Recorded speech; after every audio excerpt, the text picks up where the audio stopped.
All right. Hi, everybody, and welcome back to another episode of Let's Get Real, the live stream, where we talk about building business through real voices on social media. Before we get started today, I just want to take a moment and recognize that today is the day we as a country honor Dr. Martin Luther King Jr. I received a copy of this quote. I know everybody's sharing quotes on social today that he said, and I thought that this one was particularly insightful. Whatever affects one directly affects all indirectly. I can never be what I ought to be until you are what you ought to be. This is the interrelated structure of reality. And I thought that this really fit with our guest today because both of us are outsourced social media voices. And we're going to talk to my friend Melissa about how she does it and kind of talk about how we do it. But I thought that that quote really made a lot of sense because it's about that interrelational business relation that we have with our clients, and that collaboration is really what's key for what we're doing. I think I've got my script messed up and I'm looking at the wrong camera. So once again, we're keeping it real and learning just a little bit. So that's how it's going to go.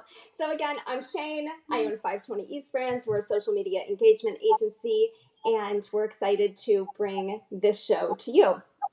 I hope you've all had a great weekend. So with that, I would like to introduce today's guest, Melissa Zalkin Stollman.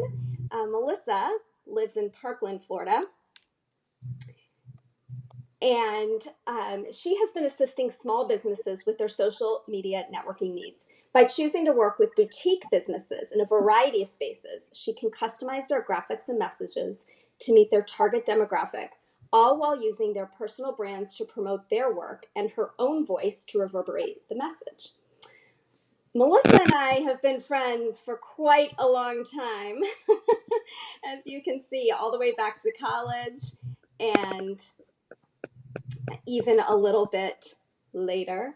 So we've been friends for a long time, and I'm so honored that she has been able to join the show today. So Melissa, welcome. Thank you. I'm excited to be here. Good to see you. So let's kind of start in. I know Melissa she wears multiple hats throughout the day. So I know there are probably a lot of people watching that know her. She has a huge fan base. If you even knew how many Facebook friends she had by the time I even joined Facebook, it kind of blew my mind. But she wears many hats. So in addition to social media marketing, she is a rabbi. She is an educator. She's also a Pilates instructor and health coach. So she's got a lot going on. But today we're going to focus on this one career. So Melissa, talk to me about how you kind of got started in this piece of your business. How did you start handling social for clients? Sure. So several years ago, when I moved to Florida, my family and I started signing our kids up for activities. And I have a 10-year-old and twin 7-year-olds.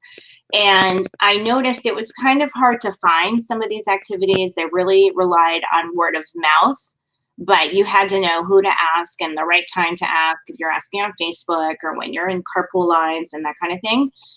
And as I was participating in activities at these small businesses, I kept saying, you have this great hidden gem. Why haven't you shared it with more people? Like, don't you want your business to grow? And of course, every small business owner said, yes, of course I want my business to grow. I want more kids here. I want to do more stuff.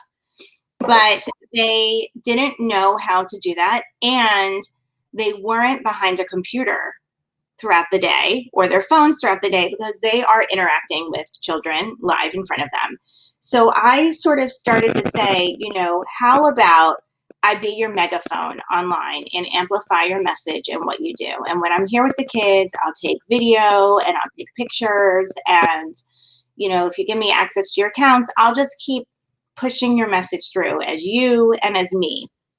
Me being someone who is a member here or pays for this activity or keeps attending so I can speak honestly about it. And as you, so that you have more consistent messaging going up. And that's kind of how it got started. And I did that for a couple of people who were the business owners who became my friends, who treated us really kindly. And then they started to refer me. And I thought, oh my gosh, I'm not sure I wanted to make this into like a whole side gig, side hustle, but it took off. And for a little bit of time, I just sort of held at the businesses I was patronizing and using, but eventually I branched out. Great. So, you and I we kind of started the same way, and we have very similar work styles, and we do similar type of work. One of the challenges that I face, and I'm sure you face this too, is collaboration. Sometimes company owners have different expectations and different work styles than I do. How do you find it best to collaborate with them and to kind of make it fit into your workflow? So for me, it's really challenging because for a long time it was just me. Then I brought on a couple of people to partner with me. One who's an amazing graphic designer who is also a super close friend, and another one who it helps me write, because I just couldn't juggle all of the balls all at the same time. I mean, I think for the biggest piece for me is that people, because they're my clients, they want to communicate with me the way they want to communicate, even though it's not necessarily how I would want to communicate. Like getting a bunch of photos via text message is not really helpful to me because I have to put it into a computer to put it in a graphic system to overlay their logo to brand the image. So, sometimes it depends how often it's happening, but I kind of say, like, can we take a step back? Like, I really need this in a certain way. Keeping track in email for me is always the best way. I just like to go back and forth, and I use a lot of Google Docs with some of my clients. That's how we track their performance, and that's how I track hours with them sometimes, depending on the kind of relationship that we have. And even in my own emails, I have like tabs and folders for every single client, and, archive it once the task is done. I mean, you have to be hyper organized when you're are doing a lot of different things at once. And I'm not saying I'm perfect. I'm certainly not, but that's the best way. In the beginning, I collaborate with my clients a lot. The onboarding process is the most intense process, but I kind of like to get to a point where they know me and I know them. So I just keep going and hit the ground running. And I start to learn their voice and their imaging enough that, they don't have to like slow me down too much and say, wait, no, redo it, Right. Exactly. Yeah. So one of the things I also wrestle with clients is, it seems I have a teenager who's awake. Great. One of the things that I wrestle with clients is reviews. I still, to this day, I work with some local businesses as well, and I still, to this day, get clients who say, can I delete that review? Can I ignore that review? We got a negative review. What do we do about it? How do you feel about that, and how do you manage positive and negative reviews that come in about your businesses? I mean, I think it's so important to applaud people for responding to your business in any way that they respond. I've seen a lot of businesses use platforms that sort of send you a follow-up review kind of email. And if it's positive, it directly posts to social. But if it's negative, it'll go via email to the company. A lot of people are really scared that they're going to get negative reviews, and you can't take them down, nor should you. I think the best way to handle negative reviews is to honestly get in touch with that person, reply publicly and privately to them to try to remedy the issue. And hopefully, if I have seen plenty of places have like such a good dialogue with that person, the person eventually will take it off. But the other thing is you have to ask people to shout you from the rooftops if they love you. And you have to ask all the time. And I think people forget that, that reviews are huge. That's one of the top ways people are going to determine whether or not they want to use your business. It's not your static website that's really pretty. It's what other people are saying about you. And it's the most organic, and it's the most honest and grassroots, right? So that's what everyone should be pursuing, reviews, and negative reviews are still traction on the internet. So, unless you're really getting slammed and blasted and you have to take a hard look at what you're doing, If it's something sort of kind of silly or easy to fix, show that you fixed it. Mm-hmm. People are smart. They're not going to hold it against you because, it was too cold in your restaurant, or I don't know. Yeah, other things like that. Right. I mean, some of it's constructive criticism. You can address it and fix things. And sometimes you just have to handle the issue head on. So, yeah, I always say with positive testimonials and asking for those reviews, this is no time to be humble. Get out there and ask your customers. And I'm guilty of it too. I'm working on a new website this year. I need to make sure I'm collecting testimonials from clients. It's important because somebody else's review of your business is always going to speak louder than your own review of your own business. So let me ask you this. I know you have a huge network of people, and I know you've got chutzpah, so I know you're never going to shy away from asking someone to let you help them or work with them. But when they reach out to you, in most cases, if a client reaches out to you and says, I need your help, regardless of how they found you, what kind of led them there? What are sort of the pain points that you're still seeing small businesses have with their social media presence? I mean, I think the main thing for the smaller businesses is they either don't understand the platforms, like what platforms would work best. If you have a limited amount of time, you need to focus on the number one platform for your demographic. So I'll see a lot of clients say to me like, "Oh, I want to have a presence on Twitter, but that your target demo lives on Facebook." Like, Right. you don't really need it. It doesn't mean it's going to hurt, but you Right. don't need it. Right. So I think that's one of the pain points. I think the other pain point is people, they don't know how to write concise messaging that Mm-hmm. has an action item. Sometimes the messaging is confusing. Sometimes it's like rambling. It's too many emojis. So people are going to scroll past that. They're not going to do anything with it. They're not going to like it. And Right. also every social media platform except for Clubhouse, which, everyone should be early adopters and get on, is relying on photos and videos for the most part. Right. And your photos are what's going to stop someone in their tracks. So you need to pick something that looks really good and constantly put your logo on it. Your brand, you are your brand, and you want your brand in front of everyone. And I see a lot of people also struggle with, they like muddle their own brand because they're not really confident about sort of saying, this is who I am and this is what I do. And I'm super proud of myself and you want to join me, Right. and confidence brings people. It just does. So, you're better off. And consistency, confidence and consistency, as well as sort of like interaction with clients and interaction with people on social. Yeah. Those are all good tips. I like that, confidence and consistency. Well said.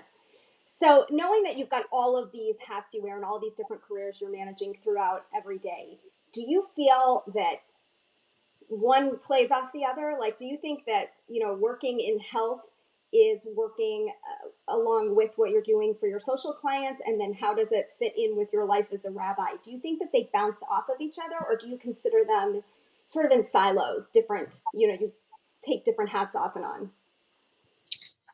Everything I do always comes back to educating. And rabbi means teacher, for those of you who don't know what that means. And I'm not a rabbi in a pulpit. I work at a big national, organization, the Union for Reform Judaism, and I'm a fundraiser. So my job is to educate people about the work that we do. So hopefully they'll want to support it when I give them the opportunity to support it. Mm-hmm. Social media educates people what you do. Health coaching educates people. Pilates was mostly to see if I would die during the training or if I could succeed. But it's also teaching. Not that I really haven't taught that much, but it all goes back to that core. And I kind of laugh because sometimes I think they're all disparate parts. But when I break it down, I realize like, wow, I really love teaching and learning. I just love it. And that is education. And I think everything I do is stems out of that core principle. Like if you said, what's your core principle? That's what I would say it is. That's awesome. So as an educator who you educate people everywhere you go, no matter the situation, what advice would you have to someone who wanted to break into this business now, who's coming up? I would say, I've been pretty successful doing things, and people will say to me all the time, like, "Can I see your website?" I'm like the person who teaches but doesn't do. I don't have a website. I have me. I'm my brand. I have a Facebook page with my 3,500 friends. I have Instagram. I have a Twitter, which I'm not super active on. I have my LinkedIn. Like, I'm my brand. You have to be pretty authentic in your brand. And in the beginning, I just told people I really wanted to help them, and I knew that they needed some help, and I would do it for really cheap, or I would barter until I kind of grew. And then every time you grow, you're worth that much from then on out, right? When someone sees your value and pays you that amount, well, that's your rate now until you can bump it up to the next one. So right. That's how I got started. Because it was never sort of my full-time gig. I didn't need to hustle as quickly, but and you've known me a long time. I'm very consistent with any little business I start, and I'm a slow and steady wins the race kind of thing. And once I lift it off the ground, I'm very, and I see success with it. I don't love to like stop. I just want to continue to grow, and I want to figure out how can I continue to grow and get the support that I need to still be able to do all the things I love to do. Right. That's awesome. All right. Well, for those who would like to get in touch with Melissa, feel free to reach out to her. I'm putting up on the screen all of her contact information on Twitter and on Instagram.